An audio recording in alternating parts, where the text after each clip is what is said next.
ফেসবুকের মাধ্যমে প্রায় 90,000 মেয়ে কিডন্যাপ হয়েছে।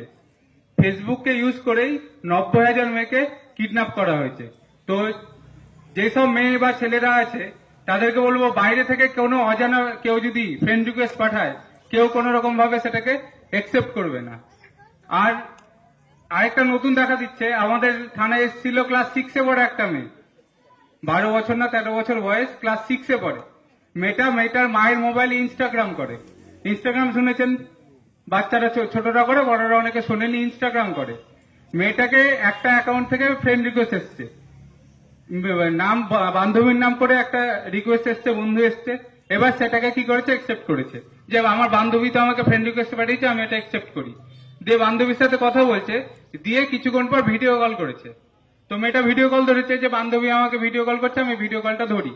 যখনই ভিডিও কলটা করেছে, আমি যদি ভিডিও কল ধরি, আমার এদিকে আমার মুখ, অন্যদিকে কার মুখ থাকবে, অন্যজনের মুখ। সেদিকে কি দেখা গেছে, একটা ছেলে উলঙ্গ অবস্থায় দাঁড়িয়ে আছে। সেটাকে কি করেছে, 10 সেকেন্ডের জন্য সেই স্ক্রিন রেকর্ড করে নিয়েছে, দিয়ে সেটাকে ফেসবুকে ছাড়ছে। দিয়ে মেয়ের মা বাবার কাছে দাবি করছে, এটা আমি আবার ছেড়ে দেবো, আরো ভাইরাল করব, যদি আমাকে 20,000 বা 30,000 টাকা না দেন। তো বাচ্চাদের হাতে বলে না যে মোবাইল দিতে হয় না, তো কিছু কারণের জন্য বলছি বাচ্চারা এগুলো বোঝে না। ক্লাস 6-এ পড়ে আমি কি বুঝবো, অতটা বোঝার ক্ষমতা নেই। যে 10 সেকেন্ডে যদি ভিডিও হয়ে যায়, মুখটা যদি এদিকে থাকে, অন্যদিকে যদি কোনো একটা বাজে ছবি থাকে, সেটা তো সবারই সম্মাননীয় হয়, সে ছোট হোক বা বড়। তো মোবাইলে যদি কোনো আননোন জায়গা থেকে রিকোয়েস্ট আসে, যাকে চিনেনি না, তাদেরকে কাউকে একসেপ্ট করবেন না কোনো সময়। আপনাকে ফোন করলো, ফোন করে বলছেন আপনার নামেই আধার কার্ড নাম্বার এটা, স্বামীর নাম এটা, বাড়ি এখানে, অ্যাড্রেস থানা এখানে, সব বললো, সব মিলে গেল। আপনি বললেন হ্যাঁ। তখন বলবে আপনার 1 লাখ টাকার একটা সোনার গয়না বিদেশ থেকে আসছিল আপনার নামে, সেটা কাস্টমে বা দিল্লি এয়ারপোর্টে বা কলকাতা এয়ারপোর্টে আটকে গেছে। তখন আপনি ভাববেন বা একটা সোনার গয়না পাওয়া যাবে, বা একটা 5 লাখ টাকার কোনো গিফট পাওয়া যাবে, খুশি হয়ে গেলেন। দিয়ে বললেন ঠিক আছে নিব, আমি কি করব?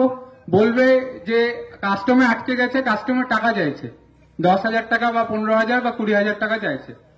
তো সেই টাকাটা আপনি আমাকে পাঠিয়ে দেন, ব্যাংক অ্যাকাউন্ট ডিটেলস দিল, পাঠিয়ে দিল। আপনি কি করলেন, একটা সোনার হার বা 2 লাখ টাকা বা 5 লাখ টাকার জন্য কি করলেন, 10,000 টাকা পাঠিয়ে দিলেন।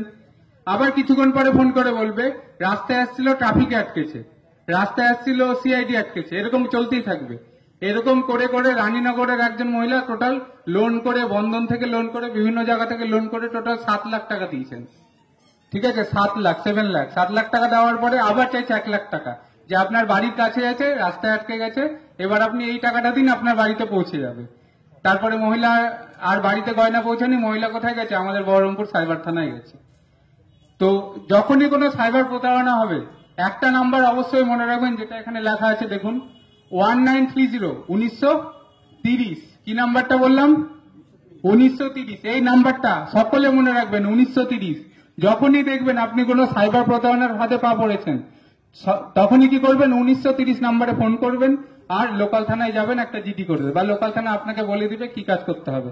কারণ এখান থেকে বহরমপুর সাইবার ক্রাইম থানা অনেকটা দূর, 1.5 ঘন্টা 2 ঘন্টা লেগে যায়। তো যে তার আগে যদি কমপ্লেনটা করে নেন, যদি আপনার সাইবার ফ্রড হয়, 1,000 টাকা, 2,000 টাকা, 50,000 বা 1 লাখ টাকা চলে গেছে, আপনি সঙ্গে সঙ্গে কি করবেন, 1930-এ ফোন করবেন, না লোকাল থানায় যোগাযোগ করবেন।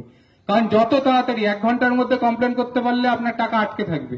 যদি 2 ঘন্টা, 3 ঘন্টা, 4 ঘন্টা হয়, টাকা কিন্তু বেরিয়ে যাবে। সেই জন্য বলছি সাইবার থানা যাওয়ার আগে একবার লোকাল থানায় যোগাযোগ করবেন, আর 1930-এ একটা ফোন করবেন। তাহলে যতটা সম্ভব 1 ঘন্টা, আধা ঘন্টার মধ্যে কমপ্লেন করতে পারলে টাকাটা কি হবে, আটকে যাবে।